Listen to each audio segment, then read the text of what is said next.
Ed and Lorraine Warren, Demonology, Paranormal Investigation, The Conjurverse, and Beyond. Introduction. 57% of the world believes in life after death. Even less believe in the in-between. Ghosts, spirits, entities, even demons. The paranormal world has been exploding in the past century, but there is still so much to uncover.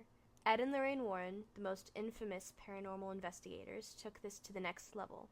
They dedicated their lives to researching, teaching, and solving cases on all things paranormal. From the spirits of innocent children to the deadliest demons, the Warrens covered it, and the media devoured it. But what goes beyond all the spooky stories? Who are Ed and Lorraine Warren, and the introduction to their paranormal world? Both growing up in devoted Catholic homes, Ed and Lorraine Warren had early starts to the thing that they would carry with them forever. Lorraine Warren's discovery started at just 9 years old. She started seeing auras and predicting the future. This was just the beginning of her life as a medium and a clairvoyant, what she is so popularly known for. Ed's curiosity also started early, when he started seeing paranormal phenomena around the home, like his deceased family's landlady. Ed and Lorraine Warren met each other when they were young at a movie theater that Ed worked at. Ed enlisted in the Navy at 17 years old, and when he came back, they got married and had their daughter, Judy. Ed studied at Yale's art school in hopes of kicking off his career as a painter. Ed and Lorraine Warren started traveling to haunted places to find inspiration for Ed's artwork. As they discovered new locations, they investigated the paranormal at the same time. This was the start of Ed and Lorraine's paranormal investigation journey. Lorraine started growing her gift of clairvoyancy and being a medium, and Ed started gaining knowledge of demonology. What is parapsychology and demonology? Most are familiar with general psychology topics, socialism, behavior, disorders, etc. But parapsychology, what Oxford Languages calls the study of mental phenomena, goes further than common knowledge, and even further past our own world. In the works of Ed and Lorraine Warren, many topics come up simpler than others, and are crucial to understand when diving deep into their research. Medium, a person with the ability to communicate with spirits or the deceased. They convey messages in between the living and spirit world. Radiotelethesis, a feeling that a medium gets from a spirit. This could be something the spirit is trying to communicate, or one that the spirit has experienced while on Earth. Teleportation, when something is dematerialized from one location and appears at another. Apport, the object that reappears after being teleported. Apport seance, a person who can bring things physically into a seance room. Examples: jewelry, flowers, animals, etc.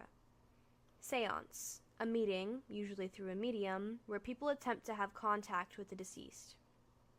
Tulpa, a physical manifestation of the mind. Telekinesis, a word used by Dr. Ryan, the father of parapsychology. Sound, being projected to do things. Example: exploding doors, voices, and footsteps. Psychokinesis, the ability to move things with the mind. Demonology is simply the study of demons, or evil spirits. As demonology is such a taboo topic, it is inevitable that knowledge is scarce, to the public and to professionals. Ed Warren, a self-proclaimed demonologist, spent his entire life gaining as much uncovered knowledge as he could. He dove into cases that nobody wanted to, and defined topics that would otherwise remain unresearched. Paranormal hauntings, a supernatural phenomena where a location or a person is believed to be visited or influenced by spirits or other non-natural entities. Example: family, demons, and angered spirits. Possession. There are two types of possession. Both are when a supernatural entity takes over the body and mind of a living being. Paranormal possession involves spirits, ghosts, and deities. Demonic possession, on the other hand, involves the influence of a malevolent spirit or demon. In the event of possession, levitation, talking in other languages, random knowledge, physical changes, unusual outward manifestation, super strength, or harmful actions towards oneself or others can occur. Natural to preternatural, a line that when crossed makes you prone to demonic and spiritual activity. Examples: using a Ouija board, tarot cards, or entering haunted properties. Earthbound spirit. A spirit that stays on Earth after death. Some are confused and do not know where they are and why they're not in their physical body anymore. Perfect possession. A state where a person has surrendered their entire being, including their mind, body, and soul, to evil. This could include the devil and is an extremely dangerous state to be in. Catholicism and parapsychology and demonology. As devout Roman Catholics, Ed and Lorraine Warren viewed every case through a spiritual lens. In the events of possession, the only solution is intervention through religious rituals.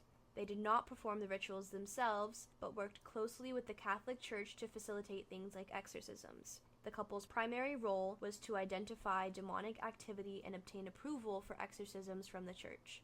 The prolonged process included investigation, assuring the difference between a haunting and a possession, documenting and proving possession with evidence and mental health evaluation, receiving approval from the Catholic Church, and then finding a priest to perform the exorcism itself. Exorcism is typically the last resort, as it is a strenuous and dangerous process. During an exorcism, a priest will use prayer, scripture, religious objects, and rites to cast out negative entities. Engaging with evil spirits, such as demons, allows the potential for anyone involved to become a soul victim. A soul victim is a person who is trying to help in a situation of demonic or spiritual possession. The entity's reaction towards potentially being destroyed makes the person now vulnerable to the entity.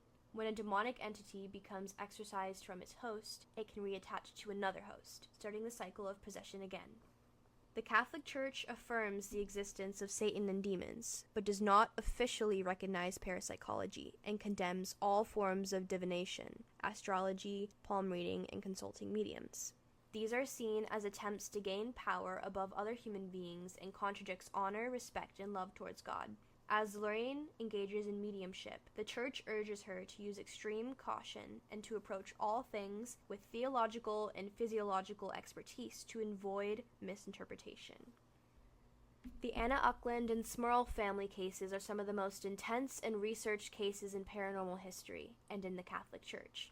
They present themselves as strong examples and aids to understand Catholicism, demonology, parapsychology, and the seriousness of demonic possession and crossing the natural to preternatural.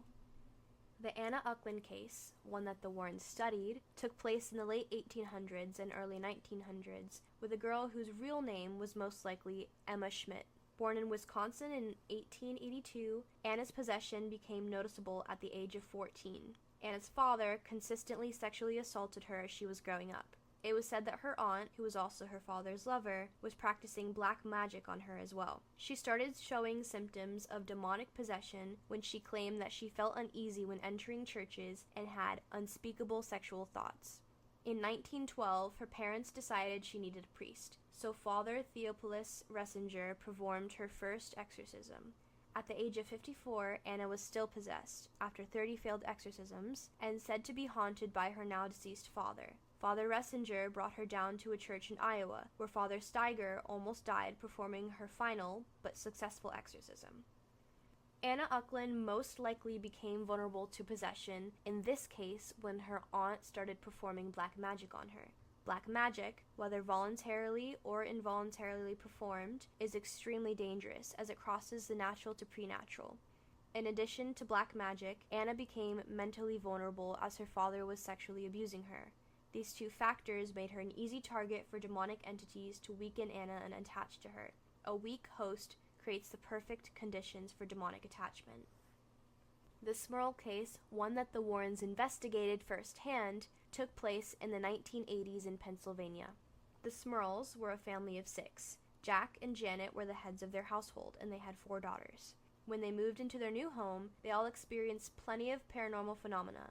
They claimed to hear howls, screams, pig grunts, smelled awful odors, watched their kitchen appliances catch on fire, and saw black clouds materialize around the house. Janet was dragged out of her bed, and Jack said he had been assaulted. This was most likely done by a succubus, a demon in female form. After a failed blessing to their house, they called the Warrens in.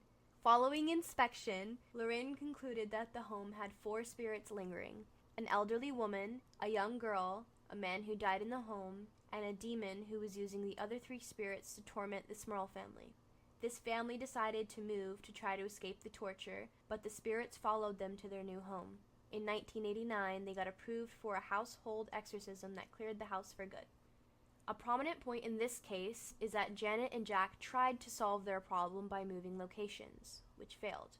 This conveys how necessary exorcism can be in some instances. It also enforces the idea that spirits and demons are strong beings. They feed off fear and will not detach themselves unless they are forced to, like an exorcism. This leads back to Catholicism, a powerful spiritual force that is necessary in the paranormal world. Ed's affair with Judith Penny. Beyond all the glamour of the Warrens' seemingly faithful relationship, there's a third variable that is often overlooked. This belongs to Judith Penny, Ed's 40-year-long, or longer, affair that started when she was just 15 and when Ed was in his 30s. In 2014, Judith finally spoke the truth about Ed Warren. She starts by revealing that Lorraine knew about the affair the entire time, and even helped uphold Ed's innocence and public image. Judith even admits to Ed being physically abusive to Lorraine, knocking her out of consciousness on occasion. In efforts to protect all three of them from skeptics, Ed and Lorraine referred to Judith as their niece, or a poor girl that they took in to be kind.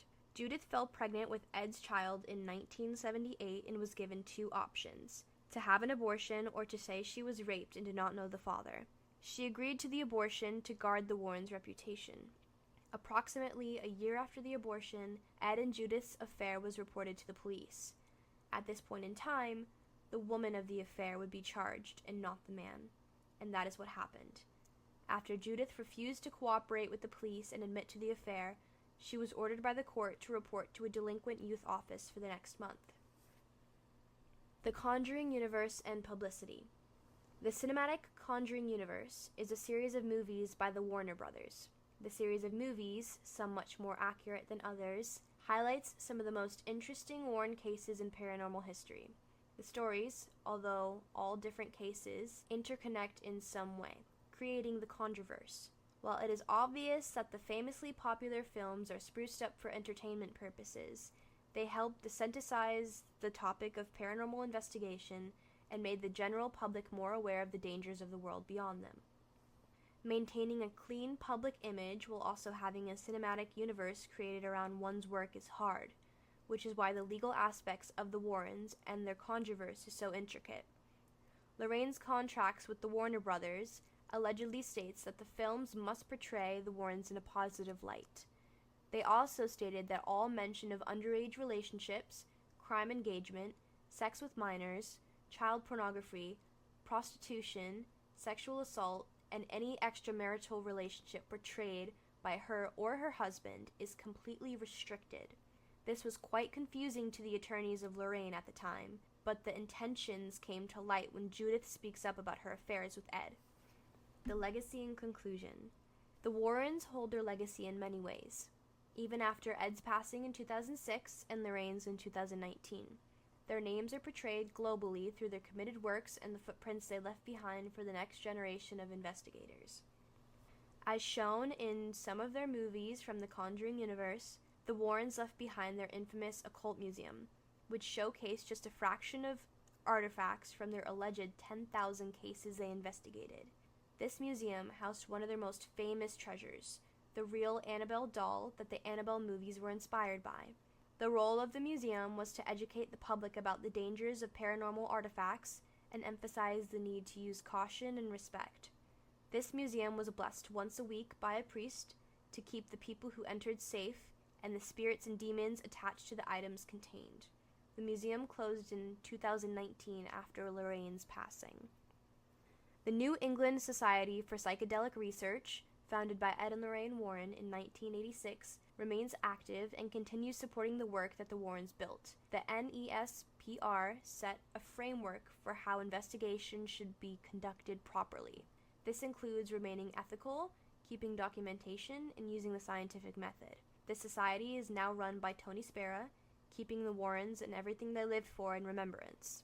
The Warrens' approach to paranormal investigation shaped the knowledge of the public and other investigators in all cases of paranormal phenomena and demonology. Through their research, questions were answered that would have otherwise remained unanswered. The Warrens truly established the beyond.